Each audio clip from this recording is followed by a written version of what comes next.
Imagine you're 10 years old and someone tells you about the woman you'll become when you turn 30. She has a career, a husband, a home, a little golden retriever that follows her everywhere. She drinks coffee every morning, wakes up early, works out, lives by the sea, and you'd probably think that, wow, she has everything figured out. I used to think the same. I turned 30 this year, and for the longest time, I used to believe that turning 30 will feel like arriving at a certain destination. Like one morning, I'd wake up and everything is figured out. Suddenly, I would become the woman that I always wanted to become, confident, completely certain, completely healed, knowing exactly where my life is going. But somewhere between turning 30 and actually living it, I realized something. What if we are not supposed to have our lives figured out? Hi, I'm Akshita, and welcome back to Feels Like Summer. This is a small corner of the internet where we slow down together, reflect a little bit, and remind ourselves that life is not supposed to rush through, but something that we get to experience. So, grab your coffee, grab your matcha, and let's spend a few minutes together.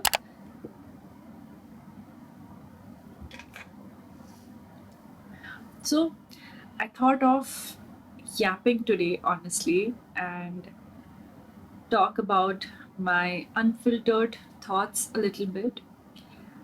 I genuinely think that we all have an invisible checklist. And the strange part is, nobody ever gave us this checklist, right? Like, nobody told us. There was no map, there was no checklist that someone said you have to be figured out till this age. But we gave that checklist to ourselves.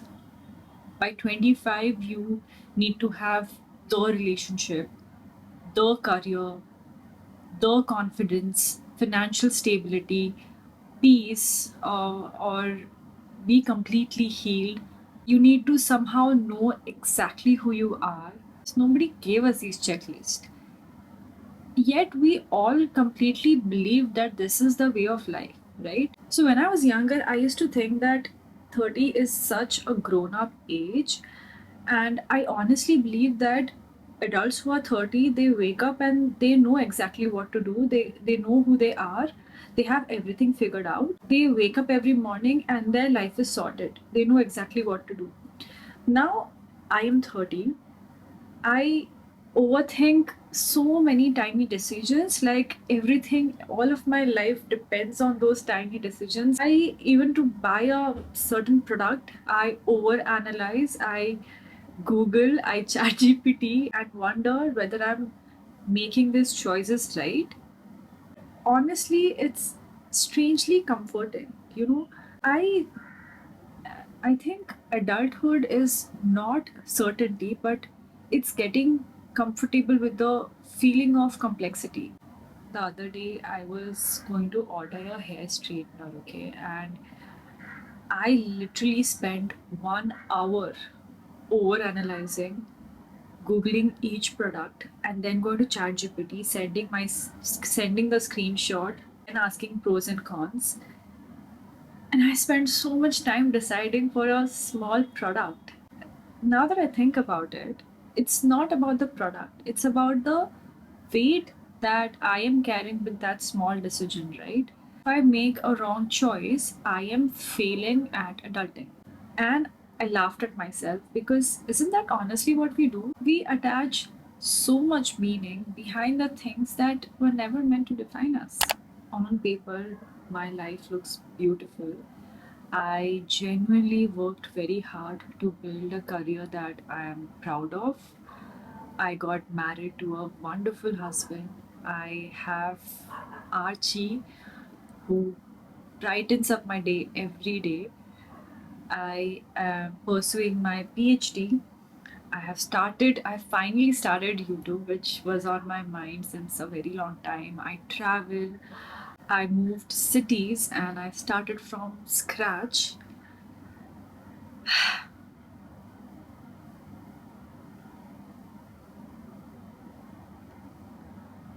From outside, it probably looks like I it's everything is falling into place, and maybe it is, but I believe that this pace has not come automatically from all the achievement, because achievements answer what you have done and they don't answer who you're becoming. For years, I thought that happiness will come after reaching a certain milestone. Like, I'll feel confident once I lose this weight, or life will finally make sense once I get married. I will feel secure once I get married, or I'll feel fulfilled when I start YouTube, or I'll finally relax when I'll become financially free. But every time I reached that milestone, I automatically designed another destination because peace didn't arrive with that milestone. I was quietly building another milestone. Every destination will quietly set another destination, like just one more, just one more. Every time I arrived, I built another finish line. And I think you might have done that too. Developed this habit of reading articles on Substack every day, and I came across this article where uh, she she basically wrote about how incredibly finite our lives are, and that is little bit scary. Strangely, I found it free because I'm never going to live every version of myself in this life. It's not possible. It's not humanly possible. And that means then I can stop trying. Maybe I don't need to optimize every decision of my life. Not every decision of mine needs to be correct. And that means I don't need to become every version of myself. I just have to become this version fully. That article stayed with me for days. It gave me answers. Not answers, I would say it gave me permission to stop chasing every possible future and start appreciating the life that's already unfolding. Okay, so there is this another thought that I'd be sitting on very long, that I hated pink while growing up. Years I absolutely hated pink, and now I'm realizing it was never actually about the color. It was about everything pink represented to me while growing up. Pink told our girls are supposed to be soft, quiet, pretty, easy to understand, as if femininity has to be wrapped around rules. So I subconsciously started rejecting it. Not the color, but the expectation that came along with it, that I am not supposed to be feminine. Basically, all the stories attached to it. And now, cut to 30, I absolutely love pink. I love pink flowers. I love my pink bottle. Everything, my even my work bag is pink. My pouch, my pen, everything, and I am obsessed. It genuinely changed my mindset around it. That I can be soft yet ambitious. I can be gentle and strong at the same time. I can dream big and cry if I need to, all at the same time, because femininity is not a cage, something that I get to define for myself. This is what I realized after turning 30, that maybe we are not trying to become someone else, we are simply trying to unlearn everything we are told to while growing up. Another thing that I'm learning very profoundly is that um, if I look back at my recent happiest moments, it's genuinely not when I've reached milestones. It's much quieter than that. It's maybe the morning coffee I've had at 5 o'clock when the world is quiet. Um, it's walking Archie or playing with him, kissing him, the laughter that I've shared with my husband about maybe our drunk conversations, or something that we found really funny in a party. It's taking myself out on a beach and just hearing the waves crash against the shore.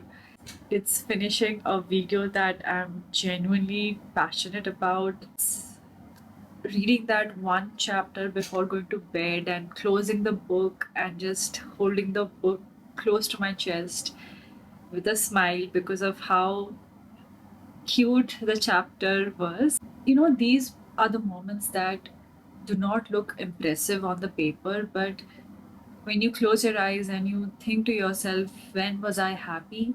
These are the moments that you'll remember. And maybe that's what a meaningful life looks like. It's not the extraordinary moments, it's these hundred of ordinary moments that we choose to notice every day. There are hundreds of these moments with you. You just have to be present enough to notice. I don't think I have become the woman that I wanted to become when I was 20. She's different. When I was 20, I used to think that everything, that when I reached 30, I would have definitely figured out everything. My 20-year-old thought that 30 looks perfect, adulthood looks perfect, and life would suddenly stop feeling so uncertain. And I can't tell you how wrong she was.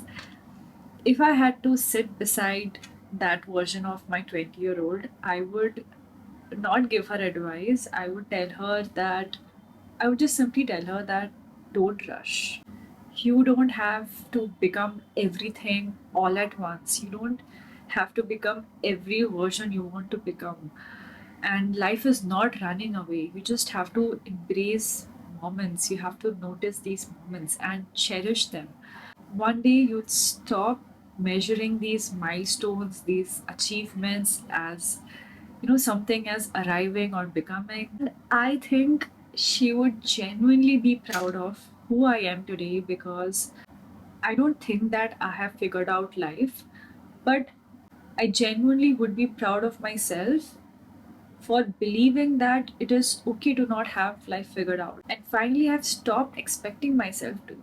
The wave is the hardest thing I had to do today, and I feel that letting go of this invisible timeline was the wave for me. The pressure to believe that turning 30, I have to have my life figured out and I should have every answer to every question, every plan, every piece of my life together. I'm learning to let that wave pass instead of pulling me under. And maybe your wave looks something different today, but whatever it is, I hope you're gentle with yourself. And for the seed of the day, uh, which means the learning of the day, if I want to leave something today long after this video ends with you, it would be this one line that I read recently from the Midnight Library, that you don't have to understand life, you just have to live it. And that is so beautiful, that you don't have to figure out life, you don't have to figure out life to find peace. You will eventually find peace while figuring it out. And we are so focused on figuring life that we have stopped experiencing it. And finally, the sunshine of the day. Um, Today's sunshine is you. Out of everything that you could have done today, you took out time and chose to watch this video and spend some minutes with me. So I'm grateful for you, for our little community. This community reminds me that we are all trying to figure life out. We are simply trying to build a meaningful one, and I think that's beautiful. And if I could leave with one question today, it would be this: what is that one milestone that you think was impossible to achieve, but you did? You did not notice or celebrate that win? What if becoming is more beautiful than arriving? And as for me, I think that maybe turning 30 wasn't about finally knowing where I'm going, but it's about trusting myself enough to keep walking. Even when I don't see the whole map, I think I'm okay with not knowing. Thank you for spending this little time with me. Until next week, take things a little slower, notice the little things, and remember life doesn't have to feel perfect to feel like summer. Bye.